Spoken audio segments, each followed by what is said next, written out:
Good morning everyone. So today I'm going to be looking at replacing the engine heater breather element just here.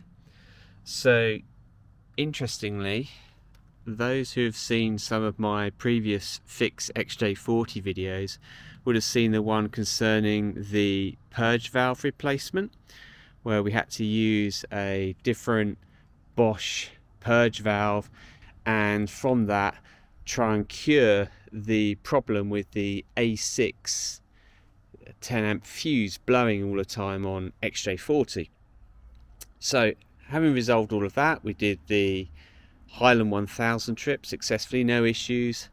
But then just recently the fuse light has come back on, the warning Thunderbolt symbol inside on the XJ40 dashboard.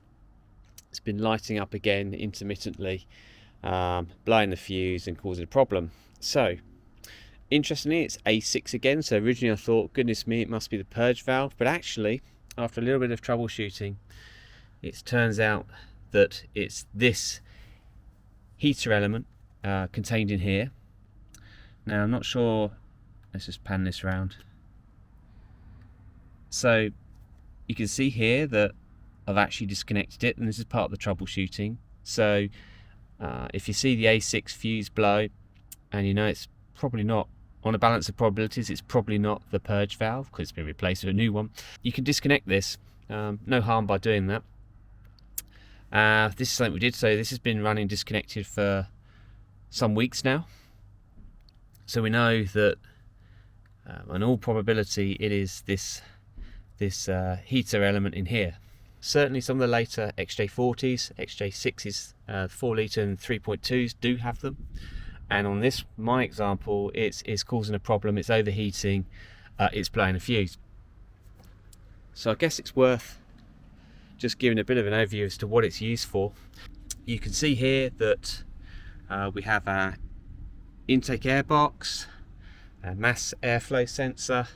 We also have a air temperature control sensor here, and that's relevant because this sensor actually has an influence on the operation of this heater element, and also blue relays, and I think it's possibly this one here. Don't quote me on that though, I could be mistaken, I need to go through the documentation, but there's a relay controlling this heater breather component as well. So essentially its purpose here is to make sure that this whole elbow joint arrangement here doesn't ice up during cold weather conditions. So all of these AJ6 engines tend to run on a slight vacuum in the crankcase, and this is to ensure that no gases kind of escape into the environment, or certainly no unburnt gases. So this is really an environmental control system. And so given that case is under vacuum, there's a slight vacuum, what happens is the vapor is drawn through here and also down below in the bowels of the engine, and passes through here, and what it's done, it's passed into the main intake, the intake manifold here, and is burnt off in much the same way as the fuel vapor that's captured by the purge canister, which you may have seen from the previous video in the XJ40 repair series. So that's all it's doing. So it should just kick in. So it uses this temperature control module here, and there's also a relay associated with it. But essentially, cold weather, trigger this heater, heat it up to make sure that this elbow joint doesn't ice up and cause any problems. And I've been able to track down this. This is new old stock, and it's EAC 7991. This actually came in from Germany. I couldn't find any new old stock in the UK. So we have this here. It's probably getting on 30 years old maybe, but it's new old stock, which is good news. You can pick up these second hand off various auction websites. So it should be a really simple job. Last famous words, but it should be. We literally got these two Jubilee clips here holding the pipes.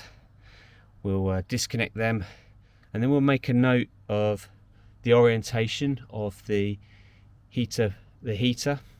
I think there might be an arrow on here to indicate which way round it should be fitted into these pipes, the alignment and the direction of flow. And then it's just a case of connecting it back up and then starting the car up. We'll probably go for a rapid warm-up cycle and just make sure that fuse A6 in the left-hand footwell doesn't blow. One of the other things I've done as well, I have actually ordered a new replacement air intake temperature sensor. At the moment, I think Lucas have done a batch run, so although the genuine Jaguar item can cost upwards of £100, the new Lucas item, that is currently shipping for about £12 plus shipping, so it's around £15-16. What's that, maybe $18-20, so that's kind of good. So I've got one of them, and I've also been able to get hold of some known good used blue relays. You can see that most of these are blue except this dark blue one here, and that is just in case one of these turns out to be at fault, and I can just switch that out as well. Okay, so I've loosened both the Jubilee clips, and here immediately, hopefully this is coming out okay, there's an arrow indicating the direction. So we know that the flow is this way, which kind of makes sense because it's been drawn from the crankcase and the cam cover area through into the intake manifold. So we know that that's the direction of travel, and that's been mounted correctly in the right direction. So we just need to make sure we do that with the new item. Well, plenty of sludge in here. That's probably not that unexpected, but I will just go and clean it now, just with some kitchen roll. I'm not unduly concerned by that, just by the colour of that sludge. If it was a problem with water contamination with oil, then I'd probably expect to see a sort of a grey sort of sludge with white streaks in it. But that's just probably many years. Well, how old is this car now? 30 years old. That's just a build-up of sludge over the years. You see we've got plenty of sludge in the valve as well, so I suspect we've probably got more sludge in here which will need to be cleaned out. But I'm not going to bother cleaning out the valve because obviously, sorry, the heater element. I'm not going to clean out the heater element because that's obviously being replaced with a new one. So let's crack on. Well, only the fun jobs. So we've got the lighter coloured sludge on this side, which is the preheat side, and then on the other side some lovely brown sludge as well.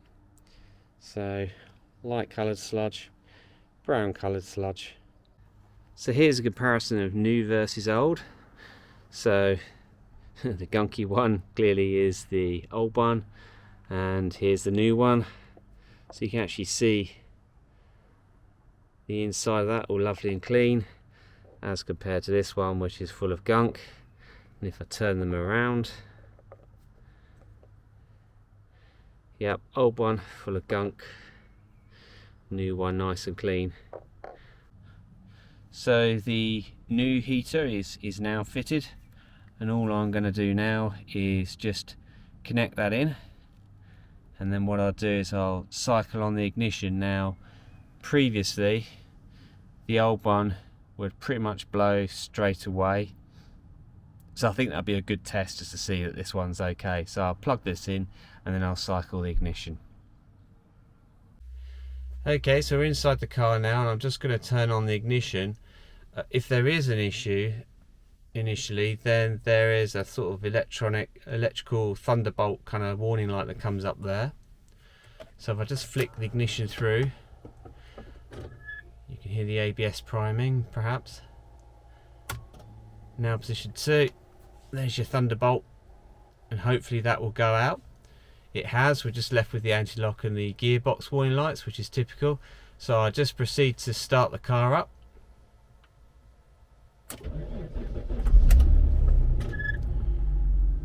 So the gearbox warning light's now gone out, and the ABS system is charging. So the anti-lock warning light will extinguish once the Teves ABS system has finished charging up, which can take anything up to 30 or 40 seconds if the car's been sitting for a very long time. It's probably been It's probably been maybe 2 weeks since the car started up. You can see that that warning light's now gone out. And the good news is, so far I don't have any fuses blowing on me. What I'm now going to do, I've got the handbrake safely applied. I'm just going to take the car out of neutral, and I'm just going to go for a rapid warm-up. There we go, just focus that. So I'm just going to take the car up to around 1500 RPM.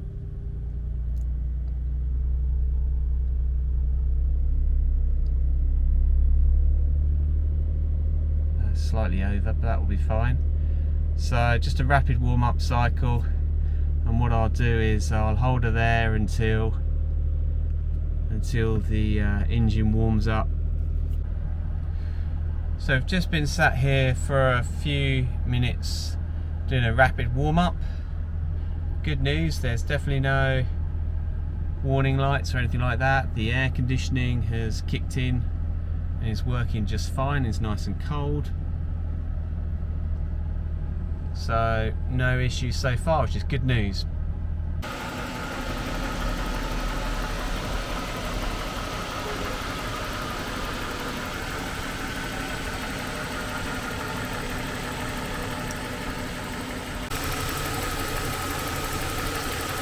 Oh wow, we've sprung a coolant leak. Not sure if that's coming out, but just in down there. Well, I shouldn't be surprised at this point. The XJ40 is running its original hoses, so all of these hoses are over 30 years old. The particular hose in question, I believe, is EAC7343, and of course these are no longer available. I now have to spend some time trying to source a whole set of hoses from the United States, as parts availability in the UK is very limited, and there's only about 3 hoses listed on the Jaguar Classic Parts website. I hope to replace all of the hoses in due course and resolve this issue. So on that note, I think I'll call time on this short video. Hope you found it useful. I will include some of the part numbers I've referred to in the description below. Thanks very much.